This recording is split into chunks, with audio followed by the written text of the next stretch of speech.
পৃথিবীতে যেমন মানব জন্মের ইতিহাস সমৃদ্ধ, তেমনি খুনের ইতিহাসও সমৃদ্ধ। এই পৃথিবীতে বহু খুনের ক্রাইম স্টোরি আমরা শুনেছি, যেখানে কোনো কিলার টাকার জন্য মানুষ খুন করে, কেউ আবার জেদের কারণে। ঠিক তেমন বাংলাদেশেও রয়েছে বহু ঘটনা এবং বহু খুনি, যেমন বাংলা ভাই এরশাদ শিকদার। না, আজকে তাদের নিয়ে কোনো আলোচনা করব না।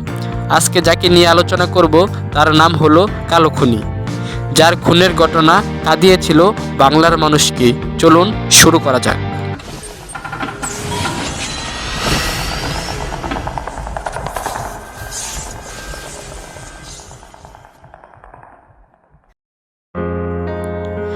নোয়াখালী জেলার তেলুপাড়া গ্রামে জন্মগ্রহণ করেন কালো খুনি।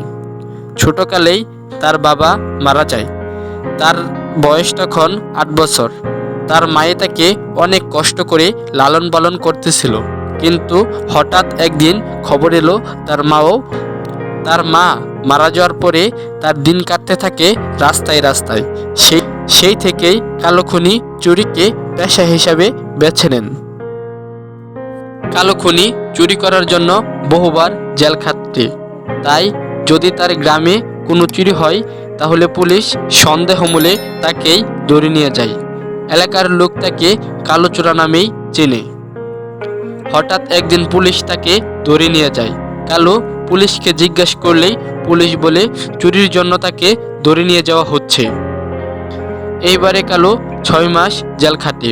6 মাস পর সাজা পূর্ণ হলে ছাড়া পায় কালো। ছাড়া পেয়ে কালো খুনি বাড়িতে আসার জন্য বাসে উঠেই কালোর চোখ কপালে উঠে যায়, কারণ বাসেই বসা ছিল তার গ্রামের সবচেয়ে ধনী ব্যক্তি রাশেদ চৌধুরী। কালো তার বাড়িতেই চুরি করে একবার জেল খেটেছে। কালোকে রাশেদ দেখেই চিনে ফেলে। কালো রাশেদকে না দেখার ভান করে বাসের পিছনে চলে যেতে চাইলেই রাশেদ তাকে ডাক দিয়ে দাঁড়া করায়। ডাক শুনে কালো দাঁড়িয়ে যায়। রাশেদ এমনিতেই খুব দয়ালু মানুষ ছিলেন। রাশেদ কালোর জেল খাটার ঘটনা পুরোপুরি শুনে তার মনটা নরম হয়ে যায়। রাশেদ তার পকেট থেকে 100 টাকা বের করে কালোকে দেয়। এমন সময় কালোর নজর পড়ে রাশেদ চৌধুরীর লেগেজের উপর। চোরের ধর্ম হলো চুরি করা। কালো সিদ্ধান্ত নেয় আজকে রাতেই এই লেগেজটা সে চুরি করবে। যেমন বাবা তেমন কাজ। কালো বাড়িতে এসে খোঁজাখুঁজি করে একটা ছুরি সংগ্রহ করে। সে এবার সিদ্ধান্ত নেয় যদি তাকে কেউ চুরি করতে বাধা দেয়, তাহলে সে তাকে একেবারে মেরে ফেলবে। এইদিকে সূর্য ডোবার আগেই কালো রাশেদের ঘরে গিয়ে খাটের নিচে লুকিয়ে থাকে। অন্ধকার নেমে আসলে রাশেদ ও তার স্ত্রী রুমে চলে আসে। রাশেদ সারাদিন জার্নি করার কারণে সে তাড়াতাড়ি ঘুমিয়ে যায়। তার স্ত্রী সকিনাও শুয়ে পড়ে তার পাশে। এসব কালো খাটের নিচ থেকে দেখতেছিল। কালো অনেকক্ষণ খাটের নিচে লুকিয়ে থাকার পর রাত যখন গভীর হয়, তখন সে সিদ্ধান্ত নেয় এবার সে চুরি করার জন্য বের হবে। যখন সে বের হতে যাবে, তখনই সে বুঝতে পারে রুমের বাহির থেকে কে যেন দরজায় টোকা দিচ্ছে। সে আবারও লুকিয়ে যায়। কালো দেখতে পায় রাশেদের স্ত্রী গিয়ে দরজা খুলে দেয় এবং সলিম নামে এক যুবককে ভিতরে নিয়ে আসে।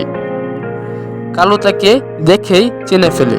সলিম রাশেদের স্ত্রীকে বলতে শুরু করে, আজকেই সুযোগ রাশেদ চৌধুরীকে শেষ করার। বহুদিন ধরে আমরা লুকিয়ে প্রেম করছি। আজকেই রাশেদ চৌধুরীকে মেরে আমি আর তুমি পালিয়ে যাব।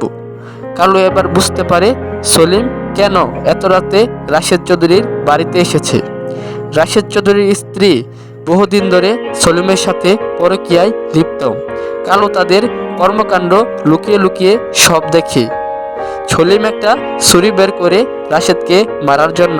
এই দেখে কালো খুব ভয় পেয়ে যায় আর ভাবে তাকে যেভাবেই হোক রাশেদকে বাঁচাতে হবে। যেমন বাবা তেমন কাজ। কালো তার হাতে থাকা ছুরি দিয়ে সলিম ও রাশেদ চৌধুরীর স্ত্রীকে খুন করে পালিয়ে যায়। পরবর্তীতে পুলিশ রাশেদ চৌধুরীকে গ্রেফতার করে নিয়ে যায়। যখন রাশেদকে কোর্টে তোলা হয়, তখন কালো গিয়ে তার সব দোষ স্বীকার করে। আইন অনুযায়ী কালোর যাবজ্জীবনের সাজা হয়। আচ্ছা, আপনাদের মতে কালো কি কোনো ভুল কাজ করেছিল? কমেন্টে জানিয়ে দিবেন। ঘটনাটি সংগ্রহ করা হয়েছে বিখ্যাত লোকগায়ক ময়েজ আলীর কিচ্ছা গান থেকে। যদি আপনারা এমন গল্প পাঠাতে চান তাহলে নিচের দেওয়া জিমেইলে পাঠিয়ে দিন।